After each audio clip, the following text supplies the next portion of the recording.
Good morning, brothers and sisters in Christ. Welcome to all subscribers, viewers, and sharer. God is good all the time. Ug atong nahisgutan kagahapon ang Pentecost Day nga mao ang birthday sa atong simbahan nga dinha mikunsad ang balang espiritu daw dila sa kalayo ngadto sa mga apostoles ug dinha sina nagsugod nga nagsangyaw nga walay ko kahadlok ug nagkalain-lain ang pinulungan nga magawas o kung depende kung kinsa ang mamati. So nakita nila ang gahom sa espiritu ug dinha nagsugod ang mission sa simbahan sa tibuok kalibutan. All that I am, all that I have, I lay them down before you, O Lord. All my regrets, all my acclaims, the joy and the pain, I'm making them yours. Lord, I offer my life to you, everything I've been through.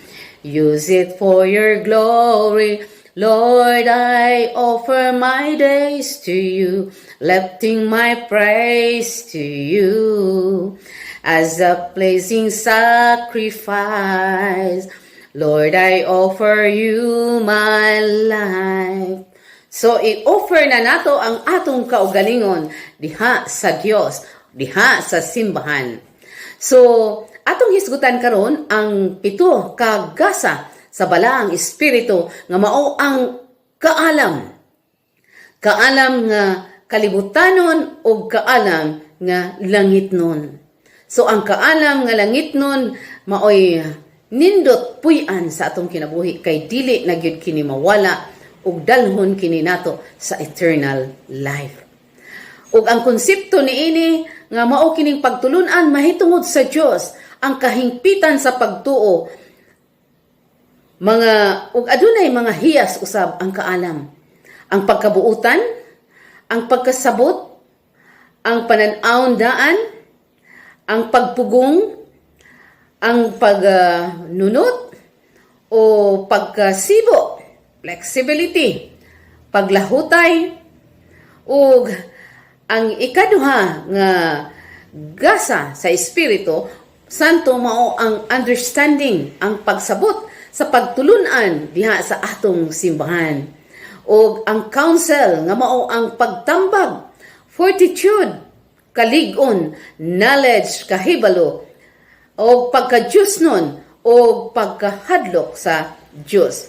O aduna usab kini mga bunga sa Espiritu Santo nga mao ang paghigugma nga mao atong nga mabasa nato sa Deuteronomio 6 verse 5, ang kalinaw sa Números 6:26, faithfulness, ang pagkamatinumanon, ang kalipay, Salmo 28:7, ang kaayo, Salmo 23:6, ang kalumo, Ono Timoteo 6:11, ang pasensya, Revelation 14:12, ug ang pagpugong sa kaugalingon nga mabasa nato sa Proverbs 25:28, ug ang pagkamaayo. So kini mao ang bunga sa balaang espiritu nga mao kini usab nga atong nadawat ang gasa during sa atong pagbunyag o nag-confirm kana nato during sa atong confirmation nga nag-edad o pangidaron og 8 hangtod sa 12 nga pag-confirm nga lig-o na ka nga naa nimo ang kaalam may tungod sa Dios, naa nimo ang pagsabot, ang pagtambag, ang kalig-on, ang kahibalo ug ang pagka-Dios ug ang pagkamahadlokon sa Dios, mga kaigsuonan ko ni Kristo.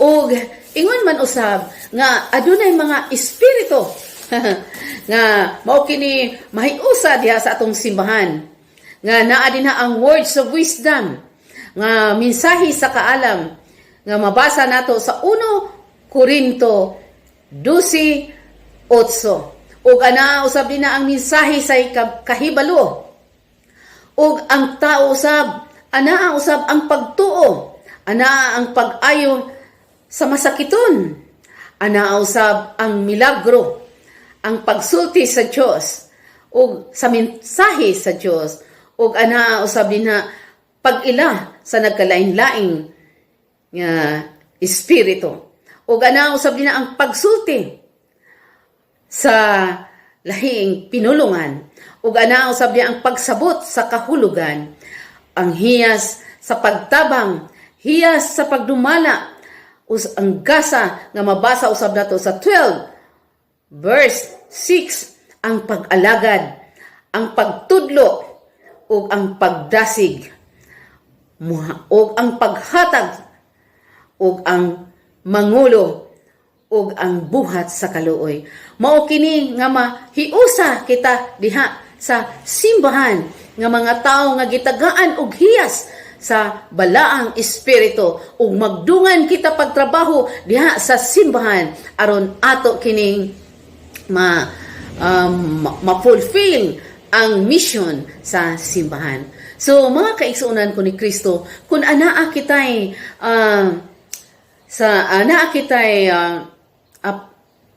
gasa sa pagserbisyo, mo serbisyo kita, muhatag kita sa atong kaugalingon, atong i-offer ngadto sa Dios.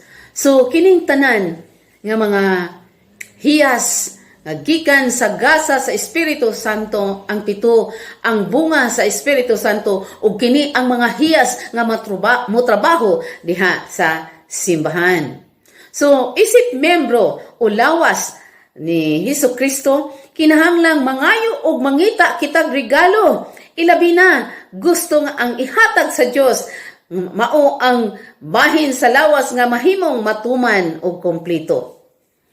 So diha sa Epeso 4:16 nag-ingon, diha kang Kristo nagkahaom ang tanang bahin sa lawas nga magkadugtong ang tibuok lawas pinaagi sa tagsa-tagsa nga lutahan niini, busa kun mulihok ang tagsa-tagsa kabahin sumala sa katungdanan niini, ang tibuok lawas mutubo og mulig-on sa iyang kaugalingong pinaagi sa gugma.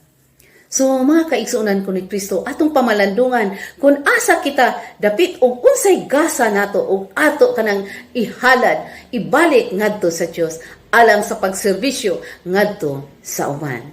So aduna ako'y gihimong sa pagsimba nako kagahapon sa San Juan Bautista diri sa Italy, aduna ako'y video clip. Pentecost Day, huwag magsimba ko sa San Juan, Petron San Juan sa Centalo, Italia. O nahuman na ang misa, o ani ako karon, nagpakita nga ang selebrasyon sa Pentecost Day sa tibuok kalibutan. Bisan asa dapit ang mga Pilipina, pero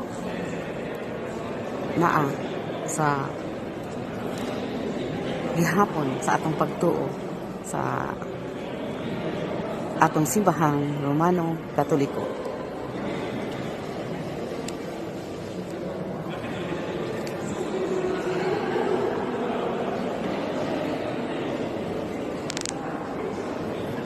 Allora, notevoli famiglia, intesa per rapporto di gruppo, venite invitanti, venite famiglia. Così facciamo le 3 volte e poi prepariamo il battesimo. E poi passate dalle catechiste da giù alla vostra destra. Modo di gruppo di Matteo. Okay, ang choir Prego, Ore. sa Centalo. Complimenti.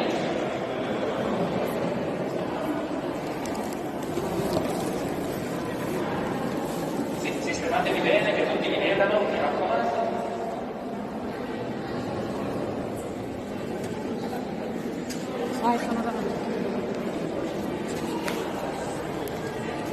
Ecco.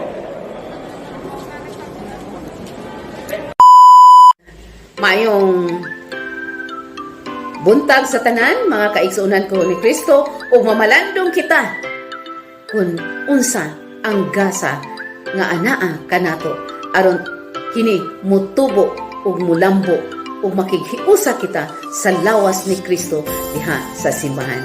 Usbo na ko pag-ingon, maayong buntag sa tanan.